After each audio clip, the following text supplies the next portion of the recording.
السلام عليكم ورحمة الله. ازيكم يا حبايبي؟ عاملين ايه؟ يا رب تكونوا بخير.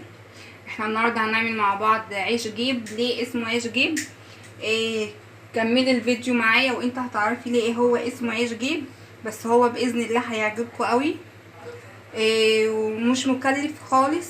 الحاجات بتاعته مش مكلفة. ده كيلو دقيق ونخلاه كويس قوي. اهم حاجة لازم يبقى الدقيق مخلي، ومعايا زبدايه حسب، ده اختياري مش اكيد. عايزه تحطي حطي، مش عايزه عادي.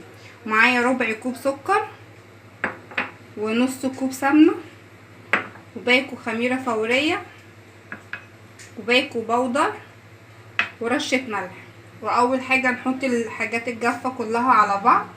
ده معايا باكو بودر على كيلو دقيق. تمام. بسم الله. وده باكو خميره فوريه. احنا كده حطينا الباكو البودر وباكو الخميره الفوريه على الكيلو دقيق. ولازم تاني مره اقولك لازم يبقى دقيق منخول، اهم حاجه عشان يخلي العجينه خفيفه وهشه من جوه. وهننزل بربع كوب سكر، وهننزل برشه ملح، رشه ملح. ونقلب الحاجات الجافه كلها في قلب بعض زي ما حضراتكم شايفين كده. بقلبها كلها في قلب الدقيق، بشربها من بعض. ده كيلو دقيق معانا. والزبادية دي اختياري للي عايز يحطها، بس هي بتفرق في الطعم وبتخلي قلبها طري قوي وهاشش جدا. انا بنزل الاول بالزبادي،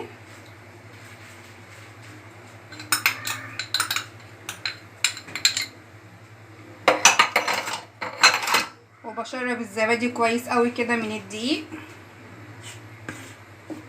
ومعايا كوبايه مج ميه دافيه، مش بحطه مره واحده، بنزل بيه حبه بحبه على حسب ما بحس ان العجينه. لو عايزه بنزل بقيه المج عشان العجينه ما تطرش معانا مره واحده. بنزل واحده واحده بيه. تمام. انا كده شربت الزبادي في الدقيق. ننزل مع بعض بدي ميه دافيه. لازم ليه دافيه؟ عشان الخميره تتفاعل معانا. بنزل مش بالميه كلها، حبه بحبه. حسيت ان العجينه عايزه اكمل تاني عشان العجينه ما تطرش معانا. بسم الله. صلي على سيدنا محمد عشان الحاجه تطلع حلوه معانا مباركه. اهم حاجه العجن كويس قوي عشان العجينه تبقى مرتاحه معانا. طبعا زي ما حضراتكم شايفين انا عجنت العجينه شويه، شربت الدقيق كويس قوي. الخطوه اللي جايه بقى بنزل بنص كوبايه السمنه بعد العجينه ما اتشربت من الدقيق. تمام.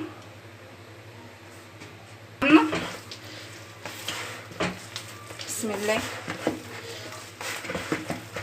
جربي العيش الجيب ده، هيعجبك قوي والله، وهيعجب اولادنا قوي. هينفعهم كويس قوي في الدروس لان هما بيقعدوا فترات طويله في الدرس. وانتي تكملي معايا الفيديو للاخر، هيعجبك قوي طريقته، وسهل ومش مكلف على قد الايد. ما تنسينيش تدعميني باللايك وبالشير وبالاشتراك في القناه عشان يوصلك مني كل جديد. احنا كده بعد انا ما عجنت العجينه كويس قوي. اهم حاجه لازم تعجني فيها جامد علشان العجن ده هو اللي بيسهل معانا عمليه الفرد واحنا بنعملها. انا كده لميت العجينه زي ما حضراتكم شايفين، وهنسيبها تستريح بقى لحد ما تخمر ونرجع نكمل الفيديو مع بعض. استنوني. طبعا كده بعد العجينه ما خمرت معانا زي ما انتم حضراتكم شايفين كده، بعد ساعه بالظبط بنطلعها كده بالراحه من الجناب عشان الهواء ما يطلعش منها مره واحده. من الجناب كده مهمه قوي. بنطلعها على الرخامه بالشكل اللي حضراتكم شايفينه ده، وبنقطعها 3 حتت.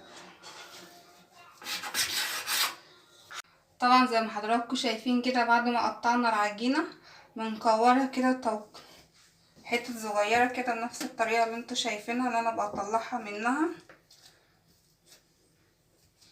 بنكورها كده مع بعض وبنسيبها تستريح شويه كذا حته نفس الطريقه اللي حضراتكم شايفينها كده. كور صغيرة، وبنسيبها تستريح بنفس الطريقة اللي حضراتكم شايفينها معايا.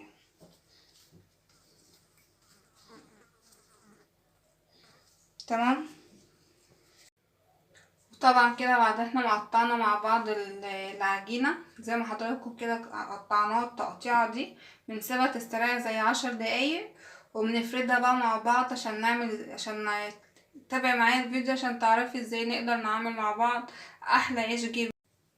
طبعا بعد ما سيبناها استريحت 10 دقايق، بناخد اول واحدة كده بنرش رشة دقيق على الرخامة زي ما حضراتكم شايفين كده معايا في الفيديو. تمام. وبنفردها كده، شايفين العجينة سهلة ازاي، ناعمة وسهلة في الفرد، ولا بتلزق ولا اي حاجة. تمام. ونرش على وشها كده رشة بسيطة دقيق، بنفضل بقى نفرد شوية، ما نرفعهاش، بنخليها تخينة. تابعي معايا ازاي هتشوفيها معايا. نسمي بسم الله كده، نفرد حبة كده زي ما يبقى مليان. انا بس هفردها سنة كمان عشان اسويها. تمام. مش اكتر من كده، هي لازم تبقى. ليه بندهن السمنة دي؟ تابعي معايا الفيديو للاخر وهتشوفي ليه. تابعي معايا خطوة خطوة. تمام. بجد انتي لما تعمليه طعمه هيطلع تحفة وحكاية، والاولاد هيفرحوا بيه اوي. شايفين انا دهنت دلوقتي وشها سمنة بنفس الطريقة اللي حضراتكم شايفينها كده. تمام. وبتنيها عليها كده بالنص، ولا ببطط ولا بعمل اي حاجة تاني. وببقى جايبة صينية عندي اللي انا هدخلها الفرن، ببقى دهناها نقطة زيت وبفردها، ما تكتريش الزيت فيها عشان ما ينشفش قعرها. انا دهناها نقطة زيت. وبجيب بقى العيش الجيب كده وبحطها على جنب، وبنكمل بقى الكمية اللي هي معانا. طبعا بعد ما قطعنا مع بعض زي ما حضراتكم شفتوا معايا في الفيديو، وشفتوا معايا وانا بفردها ازاي وتنيتها ازاي بنفس الخطوات اللي انتوا شفتوها معايا. انا كده ده كمية الكيلو عامل معايا حبة حلوين قوي. بعد كده احنا هنسيبوها تخمر شوية، وفي خطوة احنا اول حاجة عجننا وسيبنا العجينة خمرت، وتاني حاجة لما قطعنا سيبنا العجينة استريحت شوية، ولما خلصناها هنسيبها تستريح شوية وهي بالشكل ده. وتابعوا معايا الفيديو قبل ما ندخلها الفرن عشان تعرفي ايه الخطوة المهمة اللي هنعملها قبل ما ندخلها الفرن. هنسيبها تخمر شوية ونرجعوا تاني مع بعض. طبعا كده بعد ما خمرت معانا اللي هو العيش الجيب، شايفينه خمر معانا ازاي. اخر خطوة هنعملها مع بعض وهو خمران. هنعمل ايه؟ ديت معايا معلقة قهوة ومعلقة سكر بنحطها على القهوة.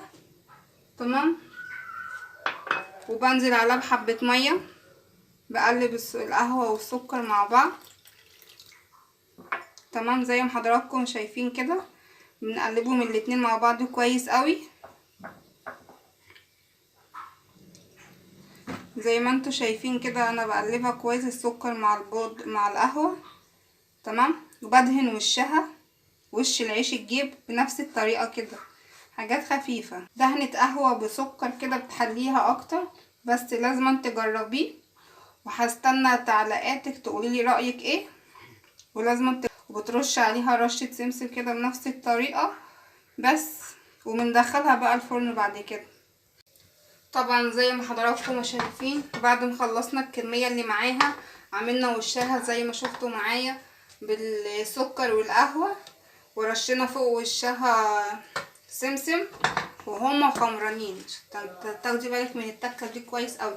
وبعد كده هندخلهم يكون الفرن مولعاه قبليها بشويه عشان لازم يبقى سخن عشان يطيبوا بسرعه وما ينشفوش معانا في الفرن. تمام. اول حاجه بندخل مع بعض طبعا كده زي ما حضراتكم شايفين بندخلهم معاكم الفرن.